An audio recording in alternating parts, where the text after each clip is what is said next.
그러나 여호와께서 기다리시나니 이는 너희에게 은혜를 베풀려 하시며 일어나시리니 이는 너희를 긍휼히 여기려 하심이라. 대저 여호와는 정의의 하나님이시라. 그를 기다리는 자마다 복이 있도다. 그냥 읽으면 별 뜻이 없는 그냥 말 같잖아요, 하나님 말씀이. 근데 성경 읽을 때 그렇게 읽는 게 아니라는 거예요. 지금 이 말씀 일단 내가 한번 읽어볼게요. 이렇게 읽으면 달라집니다. 하나님께서 기다리신다. 그 이유는 나에게 은혜를 베풀기 위해서다. 하나님께서 일어나신다. 그 이유는 나를 긍휼히 여기시기 위해서다. 이래 읽으면 달라지죠. 하나님께서는 이 말을 한 단어로 압축해 본 이겁니다. 하나님을 기다리는 자를 기다리신다. 이해되나요? 그러니까 하나님은 아무에게나 은혜를 베풀고 아무를 긍휼히 여기는 것이 아니라 하나님은 기다리신다. 간절함, 갈급함. 이런 말씀을 읽으면 바로바로 말씀이 막 연결되는 거죠. 예, 하나님 말씀이 역대하는 뭐랍니까? 하나님의 능력은 하나님을 간절히 찾는 자들에게 나는 나의 능력을 베풀어 주겠다. 이러시거든요. 다 똑똑한 말이라는 거예요. 그러니까 모든 설교되어진 말씀의 약속이 풀어지냐? 간절한 사람, 갈급한 사람, 정말 하나님의 약속의 말씀을 기다리면서 그 말씀을 살아내는 사람, 이런 사람은 하나님의 능력이 풀어지는 거예요. 근데 전 세계를 제가 돌아다니잖아요. 전 세계를 돌아다니면 놀랍습니다. 놀랍게도 이 유튜브 제자들이 어마어마하게 있다는 거예요. 네, 유튜브를 듣고 그대로 살아서 그 하나님 일터에서 완전히 하나님의 나라를 임하게 하고 바꿔버린 이런 사람들, 이런 사람들이 곳곳에 있다는 거예요. 얼마나 감사합니까? 이제는 여러분 차례입니다. 아멘. 이제 여러분 입에서 여러분의 감정으로 하나님을 높여드릴 때입니다. 네. 그래서 저는 크게 기대함이 있어요. 여러분이 15분만이 되기 때문에 얼마나 하나님이 여러분을 축복하실까. 또 여러분이 이 땅을 섬기기 위해서 하나님께서 얼마나 많은 축복을 지금 준비하고 있을까 생각하니까 막 가슴이 뛰는 거예요. 여러분하고 지금 잘 모르고 있습니다. 네. 저는 이미 지나온 자리이기 때문에 다 보이는 거예요. 그 하나님이 누구신가 다 아는 거죠. 네. 그래서 여러분, 말씀의 원칙에 대해서 우리가 은혜 받는 자리 아닙니다. 은혜 받잖아. 이 실물을 보면서 정말 살아내야 되겠다. 나는 이번을 통과하면서 살아내겠다. 이 결정을 해야 된다는 거죠. 왜냐하면 하나님께서는 아무 땅에 투자하지 않아요. 하나님은 열매 맺는 땅. 그렇기 때문에 우리가 가라지 땅이나 길가 땅이나 농작밭이 돼가지고는 하나님이 투자를 못 받습니다. 좋은 땅이 돼야만이 그게 30배, 60배, 100배가 열매나거든요. 저와 여러분이 좋은 땅이 돼야 되는 거예요. 좋은 땅에 대한 정의는 누가복음 8장 18절에 있습니다. 누가 좋은 땅인가? 누가 열매 맺는가? 하나님은 어떤 땅에 투자해 주시는가? 누가복음 8장 15절, 하나님이 축복하는 좋은 땅. 어떤 사람이 좋은 땅인가? 같이 읽을게요. 좋은 땅에 있다는 것은 착하고 좋은 마음으로 말씀을 듣고 지켜 인내로 결실하는 사람이다. 하나님이 말씀하는 좋은 땅은요, 무조건 열매 맺는 겁니다. 결실하는 거예요. 30배, 60배, 100배로 결실하는 게 하나님은 좋은 땅이라고 말하십니다. 근데 여기에 좋은 땅이란 말은요, 사람을 말하는 거죠. 열매 맺는 사람. 어떤 사람은 그러면 이렇게 결실하고 열매를 맺느냐? 착하고 좋은 마음이 있는 사람이 착하고 좋은 마음으로 하나님의 말씀을 듣는다. 이렇게 얘기하는 거죠. 그러니까 하나님의 메시지에 대해서 거역하고 도전하는 것이 아니라 정말 성경적 메시지라면 아멘입니다. 아멘. 왜냐하면 진리이기 때문에. 아멘. 하나님 메시지에 대해서 내가 아멘으로, 근데 아멘으로 끝나는 건 좋은 땅이 아니에요. 여기 말씀에 보면은 열매 맺는 사람이 특징이 뭐냐면 지키어 인내로 결실한다는 거예요. 지킨다. 좋은 땅의 특징은 뭐냐면요. 하나님의 말씀을 들었다면 그 말씀대로 지킨다는 거죠. 그 말씀대로 살아낸다는 거예요. 그러면 열매는 하나님이 주신다는 거예요. 이게 좋은 땅이에요. 여러분이 열매 맺으려면 이런 집회를 통해서 유튜브를 통해서 은혜를 무지 많이 받고 살지는 않아.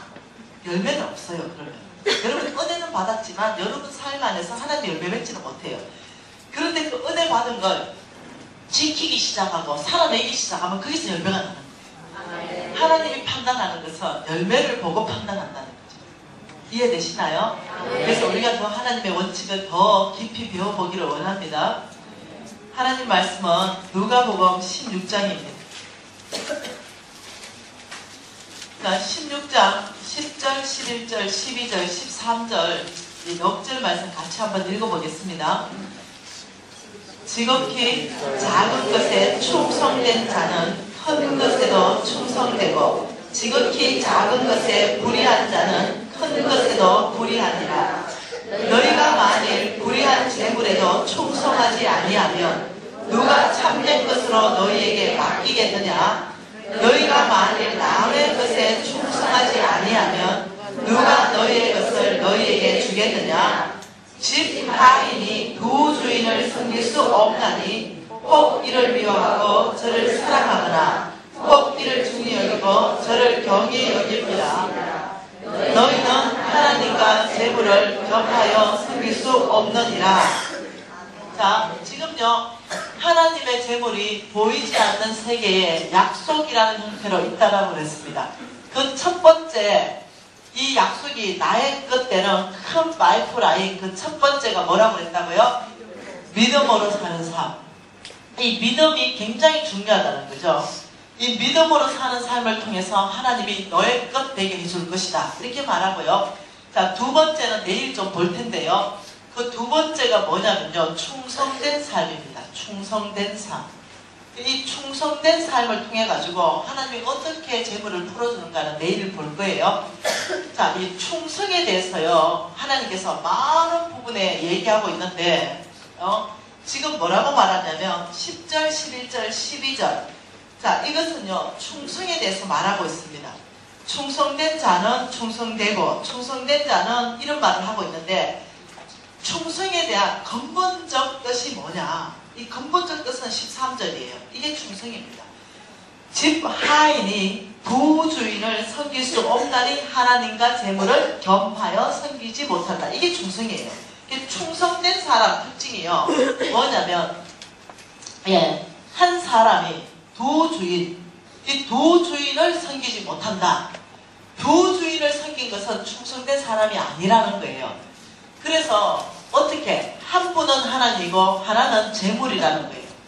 집 하인이 두 주인을 섬길 수 없다니 하나님과 재물을 겸하여 섬기지 못한다. 충성된 자는 다시 말하면 겸하여 섬기지 않는다. 여러분 TV에 가끔 나옵니다. 역사책에도 기록되어 있고요. 어느 마을에 가면 비석도 세워져 있습니다. 총견에 대해서. 개 말입니다. 개. 이 개들이 주인을 위해서 목숨을 바쳐버리는 거죠. 집에 불이 났어요. 그러면 어떠냐? 이 주인을 살리기 위해서 물에 들어가서 자기 몸을 적시고 그 주인에게 불 붙는 데를 다 끄는 거죠. 이래서 나중에는 그 개가 죽어요. 그래서 비석 세웠죠. 이런 일은 전 세계 안에 많아요. 그래서 그런 충성된 개는요 다른 주인이 주는 음식을 안 먹어요. 오직 주인이 주는 음식만 먹어요. 그게 충견의 특징입니다. 똥개 있지요. 이 똥개의 특징은요 아무거나 널름널름 받아먹어요. 그래서 그냥 지약도 받아먹어요. 이게 특징이 달라요. 충견과 똥개는 특징이 다릅니다. 하물며 짐승도 그러네요. 사람도 뚜렷한 특징이 있습니다. 이 사람도 이 뚜렷한 특징이 뭐냐면요 두 주인을 섬기지 않는 것이 충성된 종입니다. 여러분이 만일 종놈이 있다고 쳐보세요. 나를 위해서 목숨 거는 이런 종놈이 있고 소심탐탐 두 주인을 섬기는 종놈이 있어요. 소심탐탐 다른데 달려가는 종놈이 있어요. 여러분 엄청난 재물이 있다면 어느 놈한테 맡기겠어요? 나를 위해서 목숨 바치는 그 사람한테 재물을 맡겨놓고 내가 볼일 보러 가겠어요? 소심탐탐 두 주인 두 마음이 있는 그 사람한테 맡기겠어요? 못 맡겨요. 예. 이 충성은요, 왜 내일 이렇게 중요한 성품인지를 내일 성경적 기반을 다 볼 거예요. 그래서 이 충성은요, 하나님의 약속을 나의 뜻으로 집행해 주는 데 있어서 굉장히 중요한 우리의 이 보이지 않는 이 마음의 태도가 충성입니다. 그러니까 하나님은 이 재물 이랬습니다. 재물이 주인일까요? 재물 주인 아닙니다. 네. 그런데 두 주인이라 그래요. 예. 하나님만 온전히 주인입니다. 그분만 온 우주 만물을 창조하셨습니다. 그런데 왜 주인으로 소개되어 있냐면 너희들 입장에서 너희가 하나님과 재물을 주인처럼 겸해서 섬긴다는 뜻입니다. 우리가 재물의 위치를요, 하나님 위치까지 놓고 섬긴다는 거예요. 예, 그래서 우리가 정말로 충성되다면 둘 중에 하나는 정리해야 됩니다. 하나님만 섬기든지 아니면 하나님 포기하고 재물 따라가든지, 네, 이렇게 산다는 거죠. 이 재물을 성경적 원어로 보면요, 만몬입니다. 만몬. 네, 만몬. 사탄의 이름입니다. 사탄의 이름. 만몬. 이 사탄은요, 굉장히 조직적이고 체계적으로 일합니다. 네, 아무렇게 일 안 합니다. 근데 여러분 이해하셔야 되는 것이 사탄은 똥파리와 비슷합니다. 아무 힘과 권위와 능력이 없어요. 근데 우리가 자꾸 권위를 주죠. 네, 왜? 예수 그리스도의 보혈과 피, 이름, 그 앞에 사탄은 이미 무릎 꿇은 존재예요. 네, 근데 우리가 너무 크게 부각시키는 거예요. 사탄은. 네, 사탄은요, 예수 이름으로 이러면 끝납니다. 예수의 피로 이러면 끝나게 돼 있습니다. 그래서 성경 전체 안에서 읽어보면 뭐라고 말하냐면 예수의 이름에 땅 안에 있는 거나 땅 위에 있는 모든 것들이 무릎을 꿇게 한다. 그래서 하나님께서 놀랍도록 저와 여러분에게 무엇을 줬냐면요, 사단을 제어할 수 있는 능력을 줬습니다. 권능을 줬어요. 권능. 사단을 제어할 수 있는 합법적인 권위, 사단을 제어할 수 있는 합법적인 권위, 나는 예수의 피를 말미암아서 난 새로운 아들과 딸이 됐어요. 여러분이 이해하셔야 되는 것이 권능을 줬다. 예수님께서 이 권능을 줄 때요, 합법적으로 예수의 이름을 사용할 수 있는 권위, 그리고 그 권위에 따라오는 두나미스, 성령의 파워, 능력을 말합니다. 저와 여러분이 믿음을 가지고 예수의 이름을 쓰게 되면요, 귀신이 떠나가 버립니다. 왜냐면요, 거기에서 성령의 능력이 나오기 때문에 나한테 나가는 게 아니에요. 예수의 이름에서 나가는 거예요. 그렇기 때문에 놀라운 능한 일들이 일어나는 거예요. 첫째, 사탄은 두려운 존재가 아니다. 우리가 허락하는 만큼 들어와서 우리에게 역사하지, 우리가 닫아버리면 못 들어오는 게 사탄입니다. 근데 이 만몬은 그 사탄의 쫄개입니다. 사탄의 쫄개. 그래서 사탄의 이름이에요. 그러니까 이렇게 나라들을 한번 쪼개보는 거예요. 이 나라를 쪼개보면 여기 정치 영역이 있고요, 여기에 매스컴이 있을 수도 있고요, 여기에 경제 영역이 있고요, 여기 가정이 있고 종교가 있고 과학기술이 있고 예술이 있고, 이 영역이 있어요. 영역별로. 이 영역별로 이 정치권 안에 역사하는 사탄은 정사의 영입니다. 이 정사의 영이 정치권 안에 들어가서 정치권 안에 사람들을 타락시킵니다. 네, 그들을 생각을 장악하기 시작하고 권위욕을 넣기 시작해가지고 어떠냐면은 하나님의 이 법들이 이 땅 안에 풀어지지 않도록, 이게 비성경적인 것들이 이 땅 안에 다 풀어지도록, 예를 들면 동성애 통과 이런 것들, 내 정치권 안에서 다 역사하는 영들이 만들어내는 것들이라는 거예요.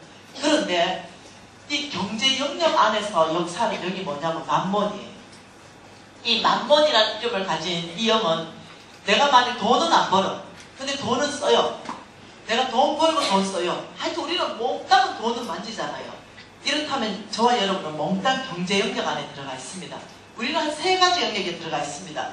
우리는 가정에도 속해 있잖아요. 가정에 속해 있고 경제에 속해 있고, 내 직업이 예를 들어서 우선 또 다른 거다, 만약 예술인이다 이러면 나는 예술 영역에도 속해 있고, 몇 가지에 속해 있을 수 있습니다. 근데 몽땅이 속해 있는 것은 이 경제 영역 안에는 모두가 속해져 있다는 거죠. 이 경제 영역 안에서 만몬이 장악하고 놀랍게도 저와 여러분을 타락시킵니다. 그래서 하나님의 축복을 못 받도록 하는 게 만몬이 하는 역할이에요. 그래서 하나님이 성부가 되려면, 너희들이 성부가 되려면 두 가지를 너희 인생에서 완전히 제어해야 된다. 그 첫 번째가 뭐냐면은 너희들 인생 가운데서 만몬을 제거해라. 만몬을 제거해라. 뭐라고요? 만몬을 제거하라. 여러분 인생 가운데서 하나님께서는 만몬을 제거하기를 원하는 거예요. 이 만몬 제거는 그렇게 어렵지가 않습니다. 만몬은 어떻게 제거하냐면 반대영, 반대 정신으로 제거하면 바로 제거가 됩니다. 그래서 같은 영, 같은 정신을 하면 만몬에 우리가 유혹받는데 어떻게 제거한다고요? 반대영, 반대 정신. 이 반대 영은요, 예수님의 영입니다. 이 예수의 영, 예수 이름으로 이렇게 할 수 있다는 거예요. 반대 정신은 만몬의 정신과 다른 정신으로 내가 살기 시작하면 된다는 거예요. 그러면 제거가 된다는 거죠. 그럼 만몬이 하는 역할이 뭔지를 우리가 보고 반대 정신이 뭔지를 배우면 되죠. 예, 만몬이 하는 역할이 뭐냐면은 그 첫 번째가 놀랍게도 예수를 팔 생각을 집어넣듯이 놀랍게도 이런 공식을 만들어냅니다. 돈이 많다. 저 뒤에 보입니까? 그러면 부자다. 그러면 잘 산다. 자, 돈이 없다. 혹은 돈이 적다. 그러면 가난하다. 그러면 못 산다. 자, 이 공식을요, 우리가 일반적으로 그냥 무분별하게 그냥 받아들이고, 맞는 공식 아닌가? 돈이 많으면 부자잖아. 잘 살잖아. 돈이 없으면 당연히 가난하고, 아, 돈이 없으면 못 사는 거 맞잖아. 이렇게 받아들인다는 거예요. 근데 이거는요, 성경적인 공식이 아니에요. 이거는 세상적인 만몬이 만들어 놓은 공식이기 때문에 끊임없이 우리가 돈을, 우리는 부자이고 싶거든요. 여러분 부자이고 싶지 않으세요? 나는 더 부자하고 싶어요. 왜냐하면 나의 재물을 기다리는 아프리카 아이들이 5,000명보다 더 많기 때문에 그래요. 나는 정말 잘 살고 싶어요. 네, 이게 하나님의 뜻입니다. 네, 잘 사는 게 당연하죠. 그런데 돈이 많아야 부자라는 게 틀렸다는 거예요. 돈이 꼭 많아야 부자고 꼭 부자여야 잘 산다는 게 틀렸다는 거예요. 이런 논리가 들어가면요, 놀랍게도요, 예, 돈을 위해서, 돈에 의해서 돈을 따라가는 삶을 계속 살아요. 왜? 돈이 많아야 부자고 나는 부자이고 싶은데 돈이 많아야 잘 산다는 논리이기 때문에 이 논리는 아니에요. 제가 아는 사람들 중에, 그게 제 주변에 가까이 있는 사람들 중에 가장 부자, 아니 멀리 있는 사람이야 부자 많이 알고 있죠. 그거 말고 언제든지 만날 수 있는 사람, 좀 가까이 있는 사람 중에 가장 부자는요, 자산이 5천억 있는 사람이에요. 5천억이면 하여튼 무지 많은 돈이에요. 엄청난 돈입니다. 5천억. 1,000억도 아니고 2천억도 아니고 5천억.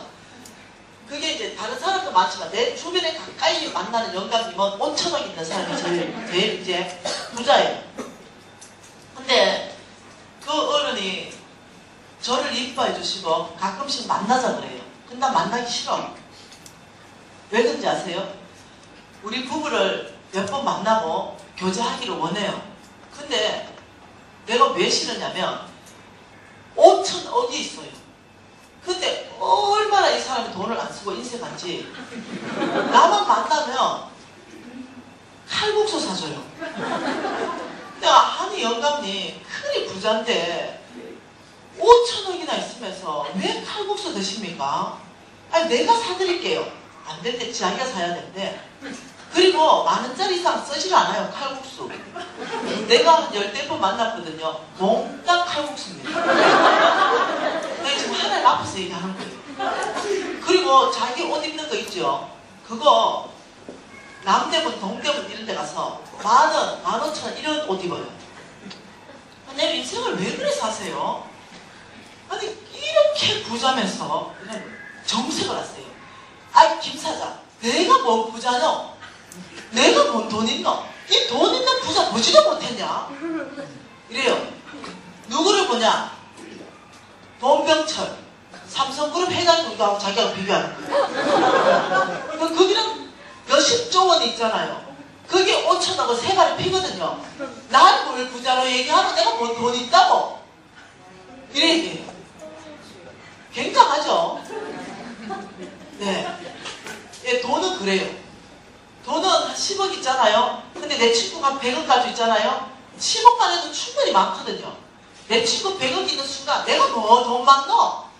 이래 되는 거예요. 끊임없는 비교의식. 그래서 이런 논리는요, 아니에요. 안 맞습니다. 그래서 내 아는 또 아저씨가 있어요. 그 아저씨는 돈이 많은데 집도 있고 땅도 있고 돈이 있어요. 그 정도 같으면 그냥 서민으로 먹고 살기 아무 부족함이 없어요. 그런데 빚도 없고 이 아저씨 진짜 웃겨요. 이 사모 그러면 막 화음을 질러요. 평생 같이 살아줬거든요. 뭐 또 아프나? 아니 돈을 계속 병원에 다 갖다 줘라. 이래요. 마누라가 지금 아픈데 마누라 걱정은 안 하고 아니 돈을 맨날 병원에 갖다 줘라. 돈 걱정하는 거예요. 그래서 내가 그만 사시면 어떠냐. 너무 인색한 거죠. 네. 왜? 돈이 아깝지. 마누라 아픈 거는 눈에 들어오지도 않아. 내가 돈을 어째 벌었는데 맨날 아프다 하냐. 이러고 얼마나 인색한지.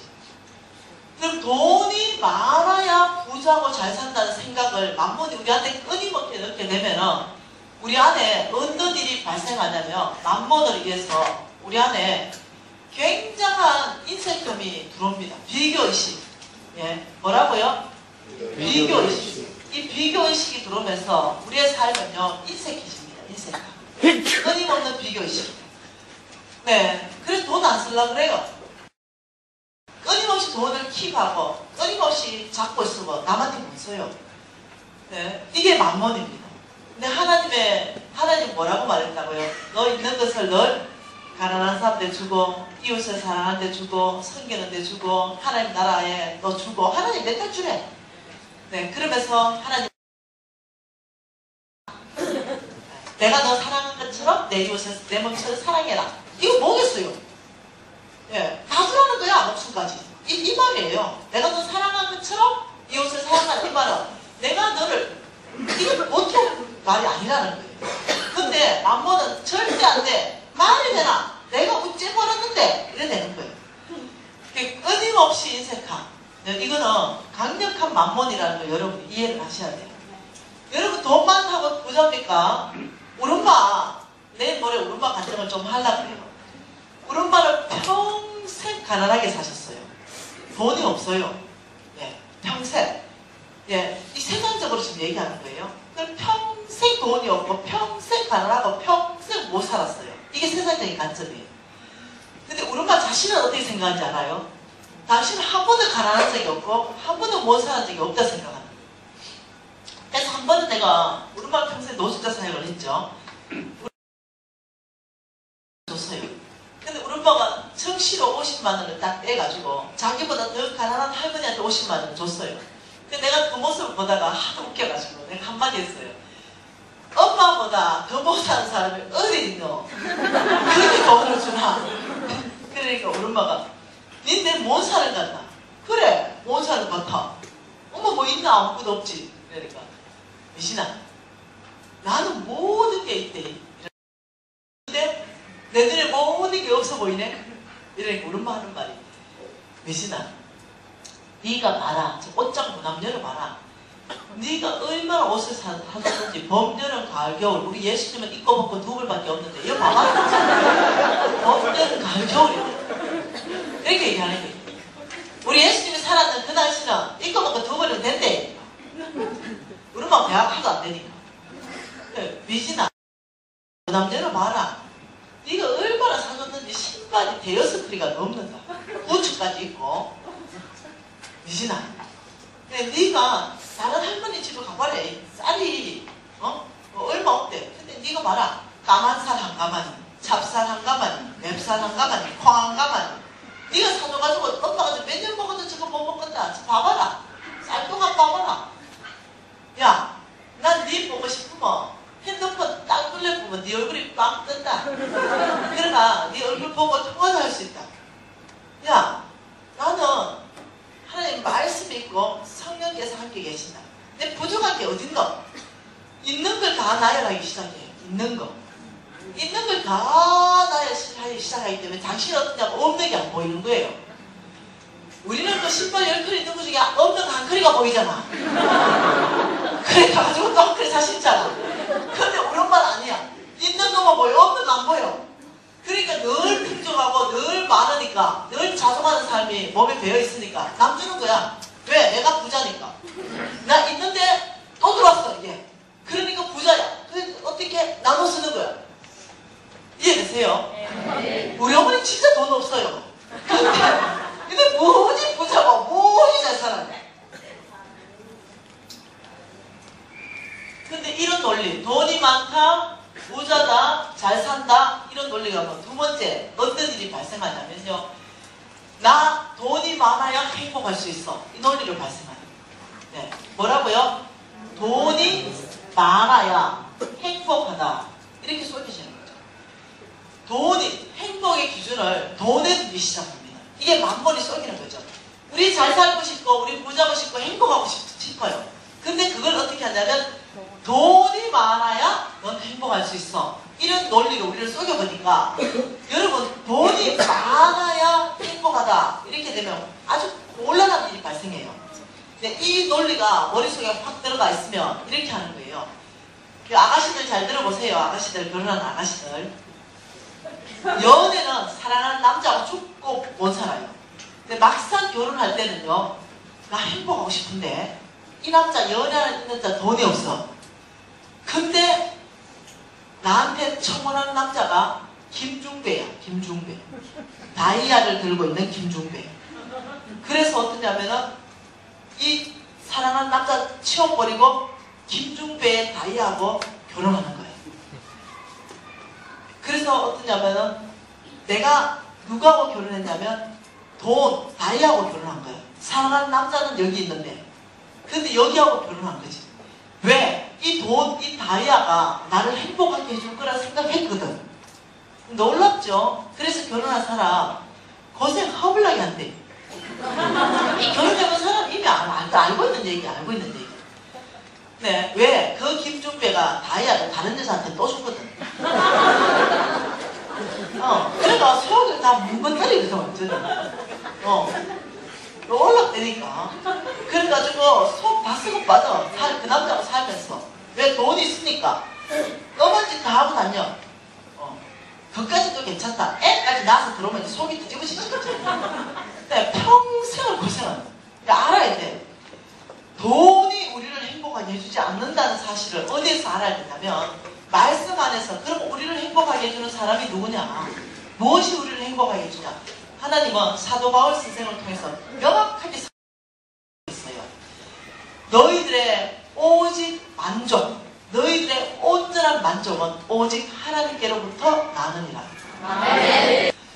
근데 그 장로님이 우리 교회에 최고 부자고 돈이 무지하게 많아요. 그래서 우리 교회의 주인님은요, 하나님이 아니셨어요. 그 장로님이 주인이셨어요. 이 장로님 마음에 안 들면 목사님 이거야. 바로 잘려. 왜? 돈으로 한국 교회가 이렇게 어려워졌다는 거예요. 네. 그러니까 돈 많은데 내 말 안 들어 목사님이. 설교 좀 짧게 하셔. 이러는데 설교를 아주 길게 해. 그러면 몇 번 마음에 안 들어. 이러다가 내보내. 그러니까 우리 교회의 주인님은 장로님이시다. 하나님이 부르실 자리가 없어. 이 장로님은 얼마나 부자인지 엄청난 부자였어요. 근데 인상을 늘 찌끌끌. 근데 나 장로님 인상 좀 펴고 다니세요. 하나님이 그래 축복이가 돈도 많이 줬고 이랬는데 인상 좀 생글생글 웃고 이래 좀 다니세요. 교회 주인도 하나님 좀 모시고요.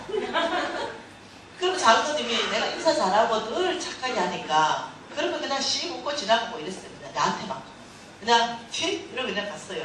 내 김집사 이러고 지나가고. 근데 다른 사람한테 웃는 모습을 진짜 못 봤어요. 안 웃어. 그런 분인데 이제는 오래전 얘기입니다. 이분이 병들은 거죠. 그래서 네, 암이 온몸에 다 퍼졌어요. 온몸에 다 퍼졌어요. 그래서 병원에서 1개월이나 3개월도 못 산다 이랬어요. 그러니까 그 돈 많으면 뭐해? 이제 죽는데. 그러니까 이 장인어른이 병원 들어가 있어요. 그래서 이제 다 돌아가실 때쯤 돼가지고 사모님이 나 좀 와보래. 장모님이 나 찾는데. 그래 이제 돌아가시기 전에 나 이제 보고 싶은가 보다. 보고 싶은 사람. 이래가지고 이제 꽃 사들고 갔잖아요. 깜짝 놀랐어요. 얼굴이요. 피해졌어요. 고운한 거예요. 내가 장모님 죄송한데 의사 선생님이 얼마 안 남았다던데 와 이래 얼굴이 좋아요. 김 집사 이거 봐라. 왜요? 기획해놓고 김 집사 나 하나님 만나서 내가 여러분처럼 이게 왜? 아직도 못 만났었던가? 장난데 이제까지 하나님을 못 만나고 계셨다든가? 근데 너 너무 놀래가지고 그러니까 예 진짜 살아계신다. 깜짝 놀랐어요. 그러니까 이분은 머리로 신앙생활을 했는 거예요. 돈이 많이 장도 된 것 같아. 그리고 아프니까 간절히 주님을 찾은 거지. 그리고 어느 날 정말로 머리의 신앙이 심장으로 내려와 하나님을 만난 거예요. 그리고는 너무 기뻐가지고 얼굴이 피진 거예요. 여러분 왜 하나님 처음 우리가 인격적으로 만나고 왜 모두가 나무들도 나를 보면 빵긋 이런 거 같잖아. 모든 세상이 다 내 중심으로 돌아가잖아. 이런 뜻이 만난 거지 하나님은. 그리고 이분이요 살았을 때 은혜 끼친 것보다 돌아가실 때 끼친 은혜가 컸어요. 어마어마하게 얼굴이 다 펴지고 이렇게 돌아가죠. 근데 이분의 마지막 고백이 잊어지지가 않아요. 김 집사 나 진짜 행복. 죽는다는데 내일 모레 죽는다는데 이 하나님을 만나니까요 진정한 행복이 뭔지를 깨달은 거예요. 여러분 이해하셔야 됩니다. 뭘 이해하셔야 되냐면 우리의 진정한 만족과 행복은 성경에서 이미 말씀을 했습니다. 다른 거에서 안 온다. 남편, 자 여자들은요 이 진정한 행복을 남편에서 자꾸 찾을래요. 그 남편 잡는다 잡아라. 남편이 만정이 떨어지게 해버립니다. 왜? 남편한테 행복을 찾고 싶고 남편한테 내가 뭔가 이렇게 즐겁고 싶고 이 공황을 채우고 싶으니까 남편을 잡는 거죠. 그리고 이렇게야 남편이 설거지 해주면 나를 사랑하는 거고 설거지 안 해주면 나를 안 사랑하는 거예요. 남편 하루 종일 힘들어. 남편 하루 종일. 근데도 그 설거지를 해주는 걸로 나를 사랑하는 걸 느끼니까 여보 설거지 좀 해줘. 이러니까 남편 잡는다 잡아. 모든 것에 네, 이 자꾸 남편으로부터 내가 사랑을 확증받고 싶고 내가 만족하고 싶고 행복하고 싶고 이러니까 자꾸 남편한테 기대는 거예요. 여러분 내가 비밀 하나 말해줄까? 네. 여기 담임 목사 사모님한테 물어봐봐라. 이 목사님 여기에 만족 주고 행복 주는가? 내가 모든 게 담임 목사 사모님한테 다 물어봤어. 아니요. 몽땅이 아니요. 그거 얘라면 비정상이야. 왜? 줄 수 없는 존재. 남편이 정말 만족과 행복을 줄 수 없는 존재. 줄 수 없습니다. 네, 만일 남편이 정말 행복과 만족을 준다면 그렇게 답할 수 있는 자매가 있다면 하나님, 온전한 하나님 친밀감 안에 있을 때 하나님의 뜻 한가운데서 하나님의 온전한 친밀감이 있을 때 그 만족과 행복을 모르는 사람일 거예요.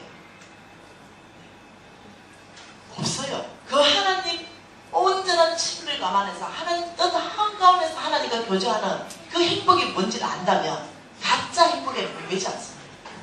네. 근데 어떠냐면 끊임없이 가짜 행복. 돈이 널 행복하게 해줄 거야. 남편이 널 행복하게 해줄 거야. 자식이 널 행복하게 해줄 거야. 이래 자식 안 넣는다. 장가가도 꽉 잡는다.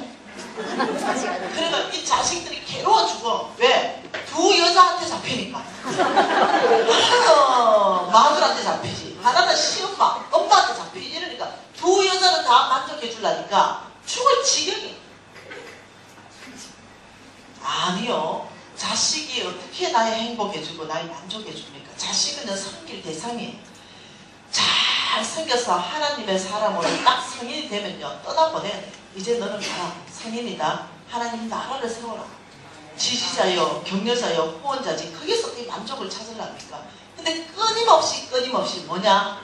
네, mammon은 너는 돈이 많으면 부자고 잘 살고 돈이 많으면 내가 행복해질 거야. 끊임없이 이렇게 한다는 거죠. 그래서 우리의 만족과 행복이 진정한 하나님의 그 친밀감 한가운데 있을 때 그 만족과 행복을 본 사람은요, 알아요. 저게 거짓말 한다는 거예요. 근데 그걸 모르는 사람은 계속 속아요.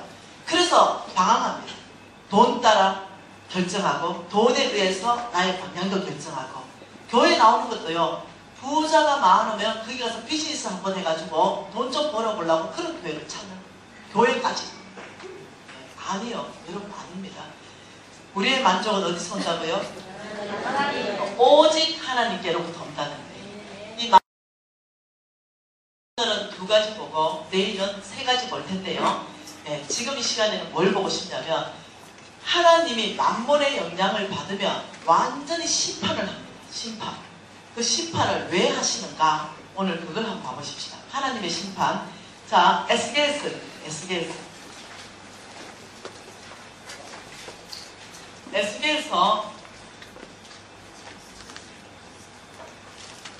27장입니다. 여러분, 하나님이 심판하는 방법은요, 성경 안에 기록된 그 방법 그대로 오늘날도 심판하십니다. 그래서 성경을 보고 연구하는 것이에요. 하나님이 성경 방법대로 축복하시고 성경 방법대로 심판하십니다. 그러니 이 27장은요, 어떤 얘기냐면 이겁니다. 두로와 두로 왕국을 하나님이 심판하는 장면입니다. 이 두로와 두로 왕국을 하나님이 왜 심판했는가를 연구하게 되면 우리가 그 심판으로부터 우리가 피할 수 있다는 거예요. 여러분, 두로와 두로 왕국을 그냥 쉽게 설명하면요, 이렇다는 거예요. 중국 알죠? 땅덩어리 부지 넓잖아요. 이 중국과 미국을 합해놓으면 어찌 되겠어요? 지구의 절반이 넘어볼 거예요, 아마. 이 중국과 미국을 합해놓은 것보다 더 강력한 해상무역의 중심국가다 생각하면 됩니다. 그러면 어마어마하죠? 전 세계의 바다를 중심으로 해상무역의 중심국가가 두로 왕국이었습니다.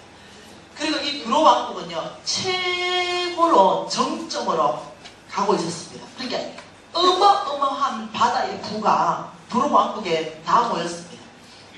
그러니 이 부가 감당할 수 없을 만큼 엄청난 재물이 들어오기 시작했다는 거죠. 이때 두로 왕국이 타락합니다.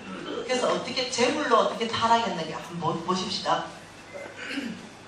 자, 그때 하나님이 에스겔 선지자를 보내면서 내가 두로를 심판하겠다라고 말씀하신 것이 26장 19절, 20절, 21절입니다. 19절 한 절만 읽어볼게요. 주 여호와께서 이같이 말씀하셨느니라. 내가 너를 주민이 없는 성읍같이 한편 성읍이 되게 하고 깊은 바다가 내 위에 오르게 하며 큰 물이 너를 덮게 할 때에, 다시 말하면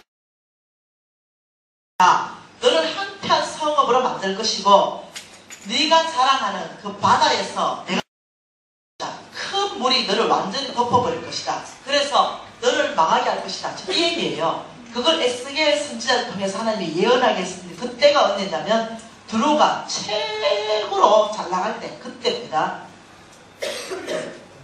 27장 5절, 6절, 7절은 그 해상무역 중심에서 가장 중요한 게 배잖아요.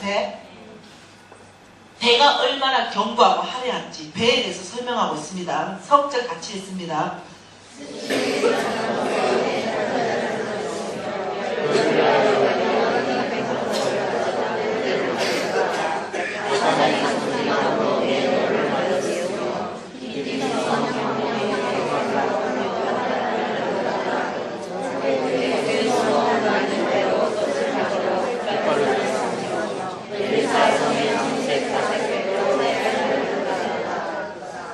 굉장하죠?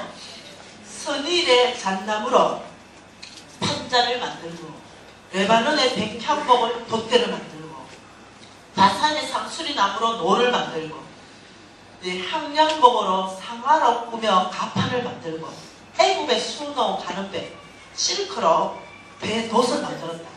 무지무지하죠? 엄청나게 아름다운 배를 상상할 수 있어요. 그리고 그 배에 누가 상공이 되었고 어떤 기술자가 있는지 쭉 설명하고 있습니다. 그러면서 어떤 나라와 어떤 무역품을 그 두루와 두루 왕국이 왔다 갔다 도역을 했는지 쭉 적고 있는데 그것 좀 보십시다. 제가 이 12장부터요. 이 다시스는 나라 이름을 부르면 여러분이 그 뒷절을 읽는 거예요. 같이 한 목소리로. 다시스는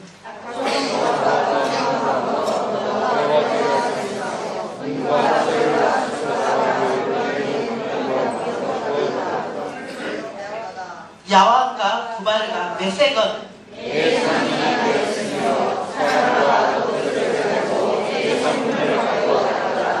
도말과 족속은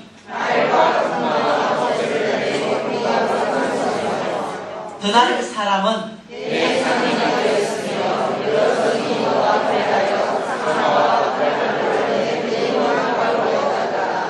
너의 제품이 풍부함으로 아람이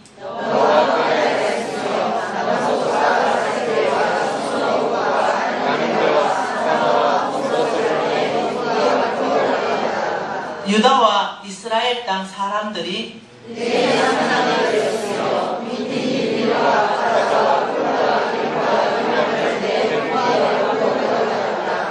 너의 제품이 많고 각종 보화가 풍부함으로 다메섹이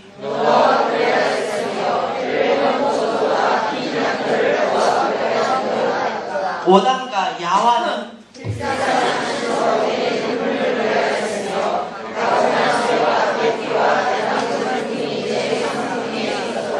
드다는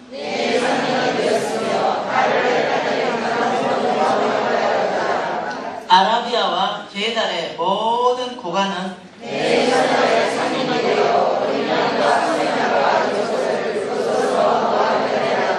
스바와 라마 상인들도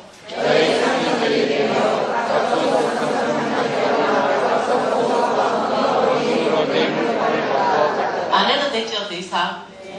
어마어마한 나라와 모든 각종 보화와 각종 물건이 어디 들어와 왕국과 교육을 했다는 거죠. 이 중심이 해상무역의 중심국가였어요.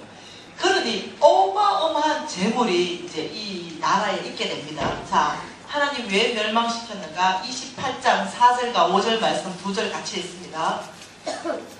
내 지혜와 총명으로 재물을 얻으며 돈과 은을 곳간에 저축하였으며 내 큰지와 내 무역으로 재물을 더하고 그 재물로 말미암아 내 마음이 교만하였도다. 다시 말하면 마음이 이제 교만해졌어요. 뭐 때문에? 돈 때문에, 재물 때문에.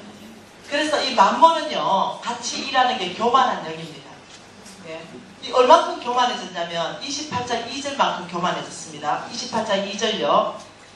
인자야 너는 두로왕에게 이르기를 주 여호와께서 이같이 말씀하시되 내 마음이 교만하여 말하기를 나는 신이라 내가 하나님의 자리 곧 바다 가운데 앉아있다 하도다. 내 마음이 하나님 마음 같은 채 할지라도 너는 사람이여 신이 아니거늘. 얼마큼 교만했어요? 나 신이야. 재물이 엄청나게 많으니까. 여러분 이 말이 무슨 말인지 이해되죠?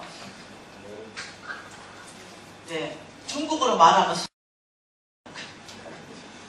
어마어마하게 돈이 많아가지고 어떻게 말하냐면 감히 누가 이 재물 앞에 굴복하지 않아?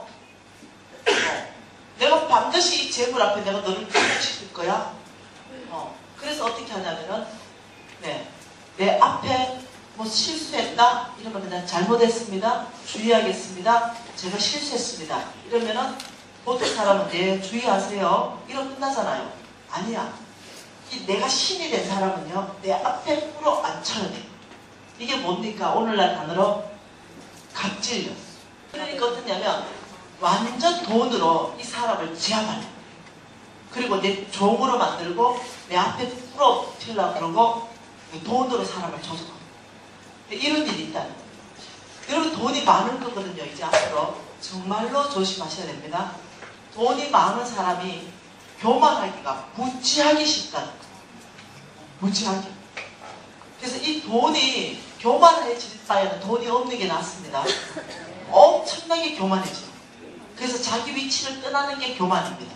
자기가 있어야 되는 피조물 자리의 위치를 떠나가지고 내가 신이야.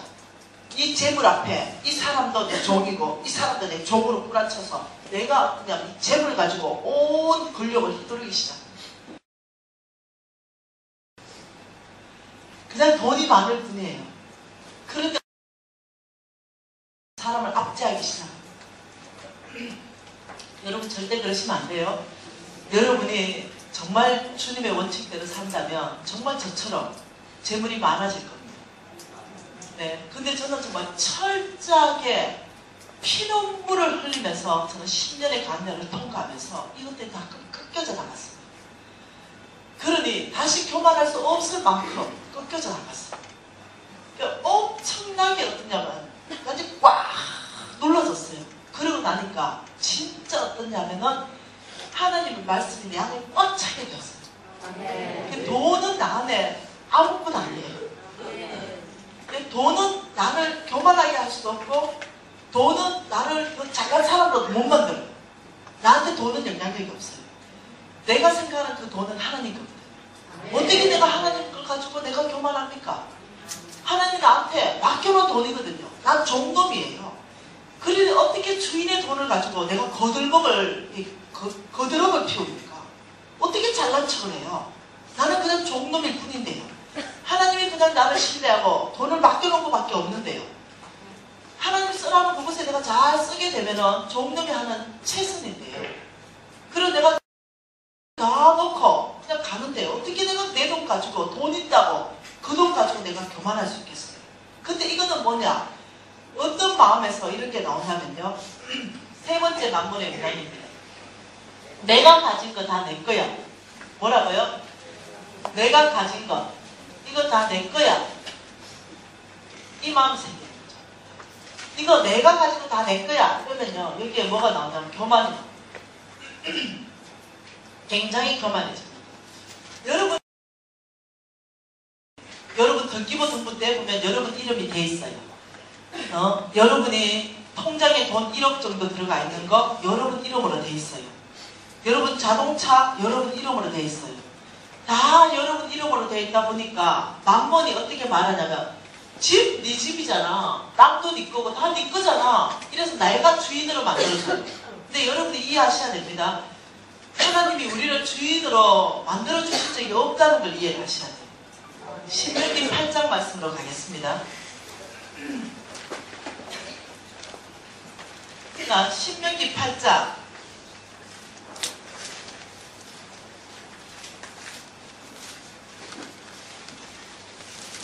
하나님께서요 저와 여러분을 광야로 보내시고 이 광야에서 저와 여러분을 굉장히 겸손하게 빚어가십니다. 깎습니다. 교만한 자를 눌러서 다 겸손하게 만드십니다. 신명기 8장 2절과 3절 2절 한 절 읽어볼게요. 내 하나님 여호와께서 이 40년 동안에 내게 광야의 길을 걷게 하신 걸 기억하라. 이는 너를 낮추시고 너를 시험하사 너의 마음이 어떠한지 하나님의 명령을 지키는지 지키지 않는지 알고 싶다. 하나님께서는요 광야에 우리가 들어갔다 이러면 알고 싶은 게 있어요. 그게 뭐냐면 광야는 길이 없어요. 어디를 가야 될지 캄캄합니다. 길을 잃어버린 곳이 광야예요. 광야에는 먹을 마실 물이 없습니다. 네, 목마른 곳이 광야입니다. 배고프고 춥고 외롭고 이런 곳이 광야예요. 이 광야에서 하나님께서 우리를 낮추겠다. 겸손하게 광야에서 너를 깎아내겠다 내가. 왜? 쓰기 위해서. 다룬받으면 하나님께 쓰임받는 사람 되잖아요. 그렇게 하는데 내가 이 광야에서 왜 하나님의 명령 따라 사는지 말씀 따라 믿음으로 사는지 아니면 네 소원대로 그냥 사는지 내가 네 마음을 시험할 거다. 그리고 3절에 또 뭐랍니까? 너를 낮추고 너를 줄이게 하며 또 너도 알지 못하고 내 조상도 알지 못하던 만나를 내게 먹게 할 것이고 그래서 사람이 떡으로 사는 것이 아니요 여호와의 입에서 나온 모든 말씀으로 사는 줄 내가 알게 하리라.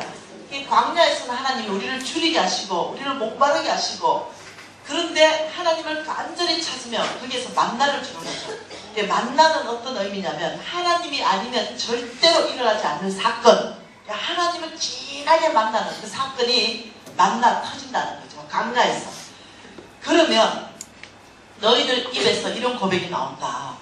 이 만나를 먹게 되면 하나님이 이제 알았습니다. 사람이 제가 떡으로 사는 것이 아니라 여호와의 입에서 나오는 모든 말씀, 믿음으로 사는 줄 광야에서 철저하게 깨달았습니다. 이 고백이 터져 나온다는 거예요. 저에게도 남았습니다. 이 고백이.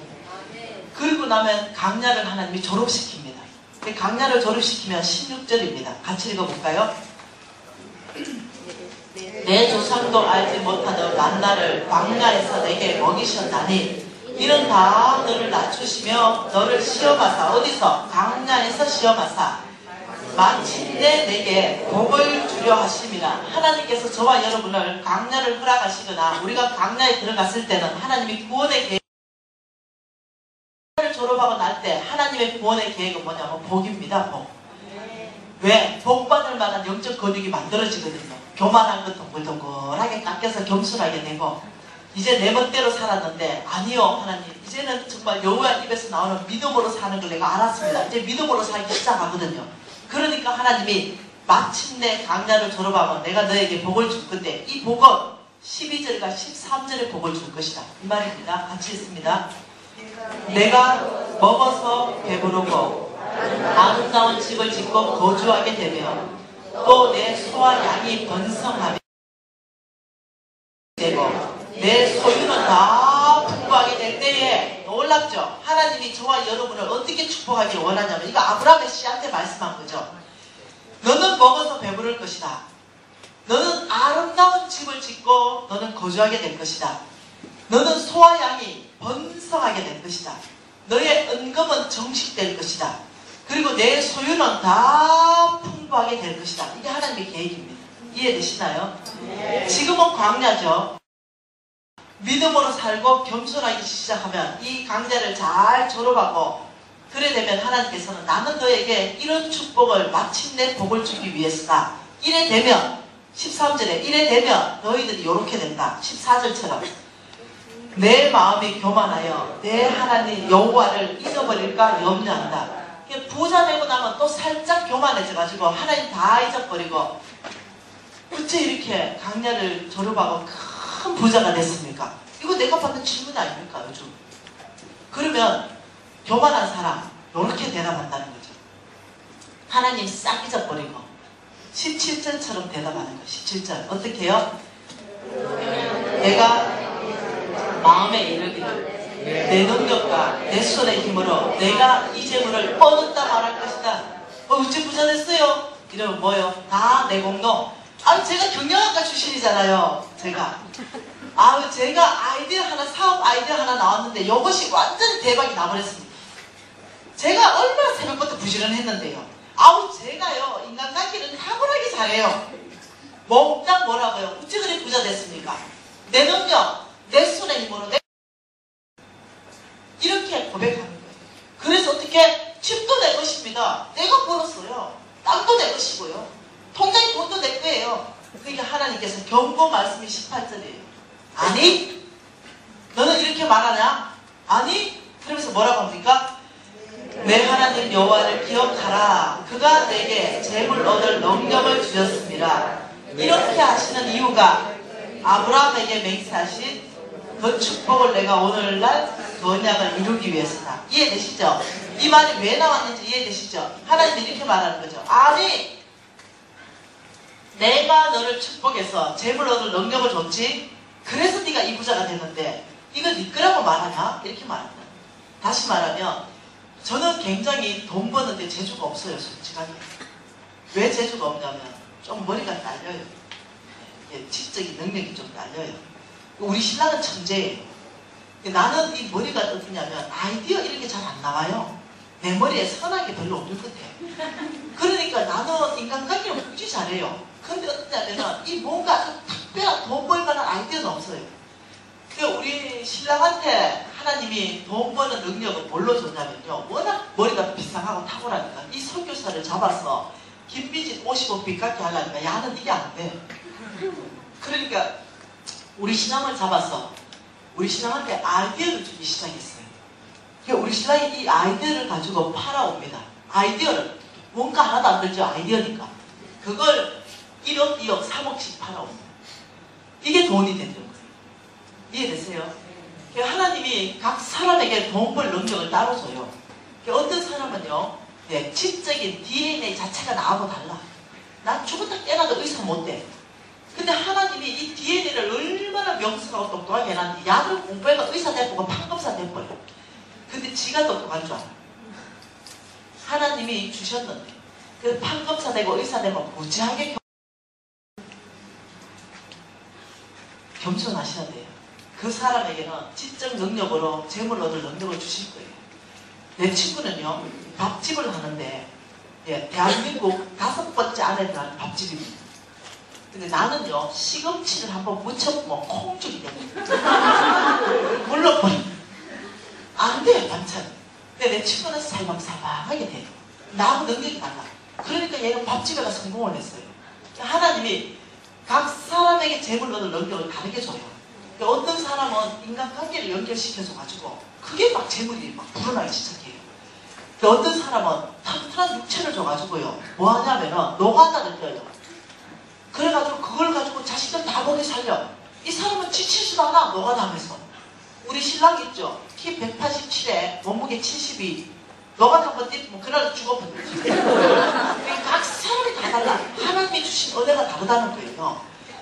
어떻게 하나님이 재물 얻을 능력 주실지는 여러분이 생각하지 마세요. 내가 머리가 안 되니까 우리 하나님이 나를 축복하기 위해서 저기 미국에 가가지고 박사학위 받은 사람들 있죠. 이런 사람들을 싹 다 잡았어 이렇게.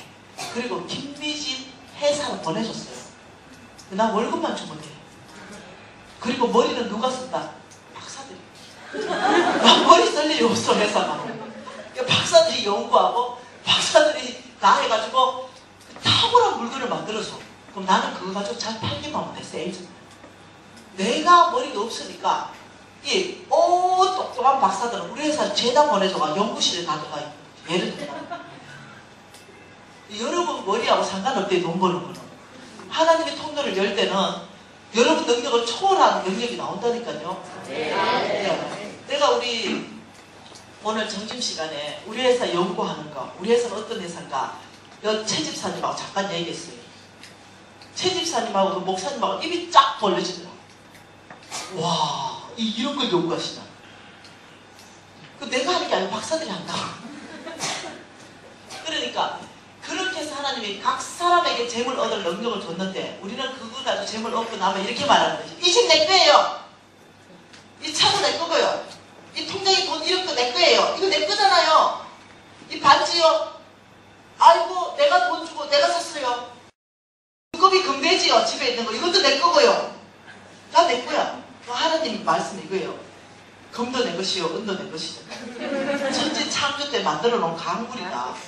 네가 이 땅에서 네가 보관하고 잘 쓰다가 죽을 때 놓고 온다. 몽땅 하나님은 하나님의 거예요. 하나님 생각으로. 하나님 우리한테 준 적이 없는 거예요. 하나님 생각은 여러분 옷 있잖아 이거요. 이거 하나님한테 원자재를 빌려가지고 우리가 만든 거라니까요. 원자재가 하나님부터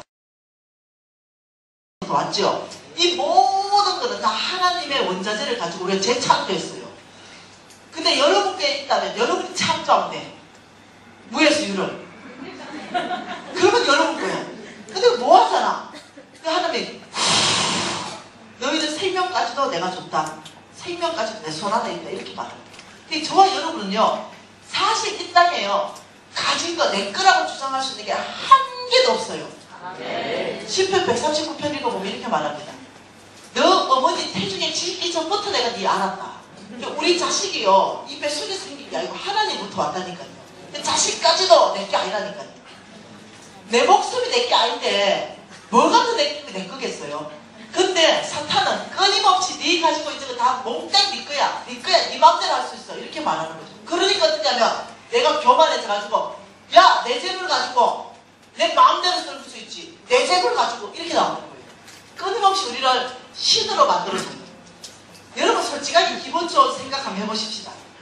여러분 한 10조 정도 있다 생각해보래. 10조. 10조 너무 많다. 1000억만 얘기하자. 1000억. 1000억 정도 현찰로 있다. 여기 앉아있을 사람 몇 명 있노?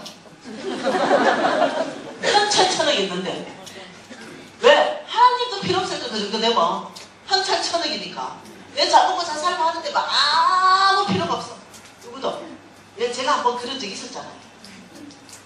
그렇게 교만이죠. 여러분 교만이 무지하게 무섭습니다. 여러분이 도움 이제 앞으로 올 거기 때문에 주의시키는 거예요. 한 구절만 더 보고 마치도록 하겠습니다. 암몬 자손이 왜 망했는가? 예레미야 49장입니다. 이 예레미야 49장도 이 암몬 자손도요 돈 때문에 교만해가 망해버렸어요. 예레미야 49장의 소제목 작은 게 뭡니까? 암몬이 받을 심판 맞죠? 하나님이 심판했어요. 암몬에게. 이것은요 저와 여러분이 받을 심판이기도 합니다. 네, 이렇게 살면 하나님은 심판하겠다는 것을 가르치는 거예요. 저와 여러분에게. 4절 말씀 같이 한번 읽어보십시다. 폐역한다라 어찌하여 골짜기 곧 내 흐르는 골짜기를 자랑하느냐. 내가 어찌하여 재물을 의뢰하여 말하기를 누가 내게 대적하리요 하느냐. 이렇게 말했어요. 재물을 의지하는 게 여호와가 아니야. 재물이 의지하는. 왜? 재물이 많으니까. 재물이 나의 힘이라는 말이에요. 재물이 나에게 힘을 주고 나의 능력을 주니까 재물을 의지해가 이렇게 말하는 거예요. 감히 누가 나를 대적하냐? 이 재물 앞에 나와봐. 왜? 재물이 나한테 힘을 주니까. 재물이 나의 능력이 되니까. 한번 나와봐. 이 재물 앞에 한번 나와봐. 이렇게 말았어요. 재물을 주신 분이 하나님인데 지가 주인이 돼가지고 교만해졌어요. 그래서 감히 이 재물 앞에 대적하는 사람이 있단 말이야. 나와. 이래 되니까 하나님께서 5절에 내가 두려움을 내 사방 안에 보내겠다 이러면서 2절에 전쟁 소리를 암몬 자손 나빠에 들리게 할 것이고 모든 마을을 불태워버릴 것이다. 그래가지고요 이 암몬 자손을 심판하는 것은 전쟁을 일으켰습니다. 그러니까 완전히 끝내버렸어요. 뭐 때문에? 돈 때문에 타락이고 교만해져가지고. 그리고 들어와 그거 뭘로 심판받았어요? 자랑하던 그 배요. 그거 다 엎어버렸어요. 김비지 뭘로 심판받았어요? 재물로. 그거 교만해져가지고. 다 똑같습니다. 지금 우리가 이 말씀을 통해서 어떻게 하면 하나님이 축복을 받고 어떻게 하면 하나님이 심판을 받는가는 성경 그대로 하나님 말씀하신다 이해하셔야 돼요. 오늘날도 재물을 의지하고 재물이 나의 힘이고 재물이 나의 능력이고 이럴 때 여러분 내일 되면 이 말씀을 구체적인 성경 말씀을 더 많이 찾으면 왜 하나님께서 재물을 의지하는 사람을 완전히 끝내는가? 성경에는 이렇게 말합니다. 주여! 하는 자마다 내 다 모른대. 그 말은 뭐겠어요? 분명히 교회 와서 주님 부르긴 불렀는데 천국 가서 주여 이러니까 내는 니 모르고 니는 알고. 이것이 성경 안에서 재물과 깊이 연결돼서 하시는 말씀을 여러분 내일 파노라마처럼 쫙 펼쳐서 보여주면 그때서야 왜 그런지 알겠다. 이해되셨죠?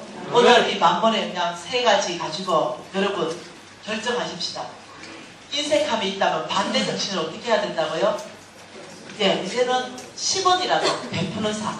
내가 인색했다면 집에 치약 2개 있다면 치약 1개 가져와서 우리 교회 안에 가난한 사람이 있거나 돌봐줘야 사람이 있으면 치약 2개 있다면 1개 나눠 주는 삶. 나한테 혹시나 좀 좋은 거 있다 그러면 그게 2개, 3개가 있다면 무져 놓지 말고 내가 인색하다면 1-2개씩 가져와서 교회에 수고하는 근사님 주머니에 넣어주면서 근사님 고마워요 이러면서 나누는 삶, 베푸는 삶 이런 걸 통해서 인색하면 끊어져 버립니다. 반대요. 주 예수 이름으로 명한다. 나를 묶고 있는 인색한 영은 예수 이름으로 끊어져라. 이러면서 반대 정신으로 이제는 주고 베풀고 나누고 이러면 이게 끊어지는 거죠. 빚내서 하라는 게 아니고 내가 할 수 있는 영역 안에서 그게 10원이면 10원부터 시작하면 됩니다. 그리고 돈이 행복하다고 속인다면 나의 행복, 나의 만족은 오직 주께 있네. 날마다 외치는 거죠. 돈이 나를 행복할 것이 아니라 주님 안에 있는 거. 나의 만족은 오직 예수 안에 있네. 이걸 여러분들이 끊임없이 선포하고 네, 생각을 바꿔야 되는 거죠. 내가 가진 건 이거라 그러면 아니 너 내 생명까지도 죽게 속했네 하고 내가 나를 듣고 내 말이 사탄도 듣고 내 말이 하나님께도 들려야 되는 거죠. 내 가진 모든 것 여러분 오늘 숙제 내줍니다. 숙제해서 내일 와야 돼요.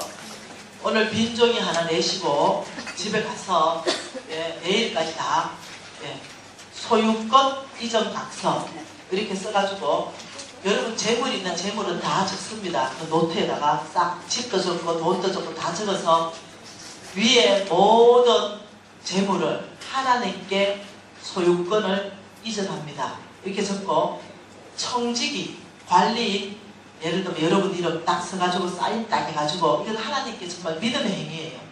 그리고 이 집도 하나님께 소유권을 이전하고 통장에 1억도 하나님께 소유권을 이전합니다. 이게 믿음의 행위니까 그렇게 딱 하고 그 다음 여러분이 장롱 밑에 보관하면서 어떻게 하느냐. 하나님 저는 오늘부터 청지기입니다. 오늘부터 관리를 잘하겠습니다. 이 집도 관리 잘하고 이 통장에 돈도 더 관리를 잘하겠습니다. 그러면 어떠냐면 종이 되겠다는 거예요. 재물에 내가 주인이 되는 것이 아니라 하나님이 재물의 주인 되시고 나는 관리인 되겠다는 거죠. 이러면 어떤 현상이 일어나는가? 하나님은 정말 종놈에게